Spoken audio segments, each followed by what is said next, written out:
মজাদার পেঁপে এবং মসুর ডালে ভর্তা করার জন্য প্রথমে এখানে আমি একটি 700 গ্রাম একটি পেঁপে নিয়েছি এবং এরকম কিউব করে কেটে নিয়েছি এবং 1 কাপ পরিমাণ মসুর ডাল। এখানে আমি মসুর ডালটাকে ধুয়ে পানি ঝরিয়ে নিয়েছি। আর যে সকল উপকরণ লাগবে, এখানে আমি দুটি মাঝারি সাইজের পেঁয়াজ কুচি নিয়েছি দুটি রসুনের কোয়া ছাড়িয়ে সেগুলো কুচি করে নিয়েছি, 5টি কাঁচামরিচ কুচি নিয়েছি এবং 4টি শুকনো মরিচ টেলে গুঁড়ো করে নিয়েছি এবং আর নিয়েছি পরিমাণ মতো লবণ। আর নিয়েছি হাফ কাপ পরিমাণ ধনেপাতা কুচি। আমরা অনেকে হোটেল থেকে বেশি দাম দিয়ে পেঁপে ভর্তা কিনে এভাবে খাই। আমরা বাসায় বসেই কিন্তু এরকম মজাদার পেঁপে ভর্তা এবং মসুর ডাল একসাথে করে ভর্তা বানিয়ে খেতে পারি। এ পর্যায়ে আমি কড়াইতে সেই ধুয়ে রাখা মসুর ডাল এবং কেটে রাখা পেঁপে একসাথে দিয়ে দিচ্ছি এবং এর গায়ে গায়ে করে দিয়ে দিচ্ছি পানি সেদ্ধ হওয়ার জন্য। এর ভিতরে দিয়ে দিচ্ছি স্বাদমতো লবণ।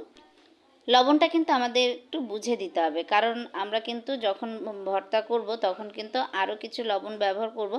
তাই সেদ্ধ হওয়ার জন্য এখানে আমি হাফ চামচ পরিমাণ লবণ ব্যবহার করেছি। এখন আমি ঢাকনা দিয়ে ঢেকে দিব প্রায় 20 মিনিটের মতো।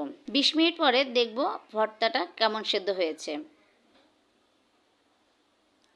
20 মিনিট পরে দেখি আমাদের ভর্তাটা কতটুকু সেদ্ধ হয়েছে। আমাদের ভর্তাটা এখনও সম্পূর্ণ পানি টেনে নেয়নি এবং সেদ্ধ কম হয়েছে।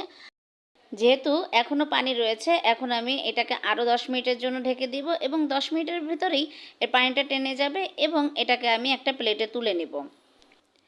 এই ভর্তাটা যে এত চমৎকার হয়, যে না খাবে সে কিন্তু বুঝতে পারবে না যে এর টেস্টটা কেমন। ভর্তাটা আমার সেদ্ধ হয়ে যাওয়ার পর আমি একটা প্লেটে তুলে নিয়েছিলাম।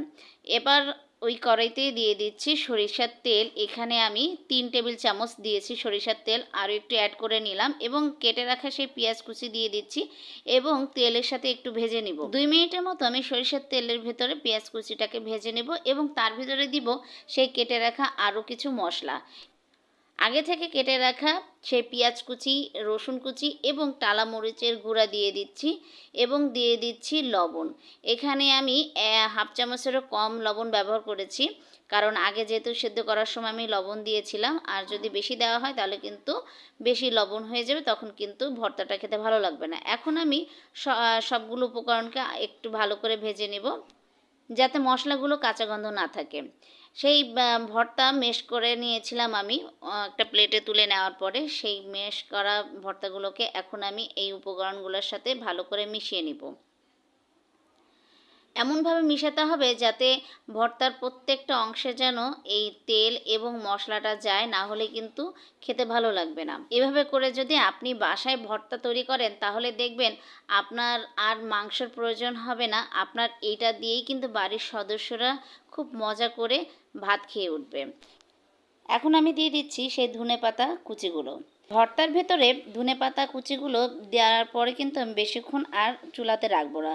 আমি 1 মিনিটের মতো এটাকে নেড়েচেড়ে উঠিয়ে ফেলবো, কারণ একদম ধনেপাতা কুচিগুলো একদম সেদ্ধ হয়ে গেলে কিন্তু ভর্তাটা ভালো লাগবে না।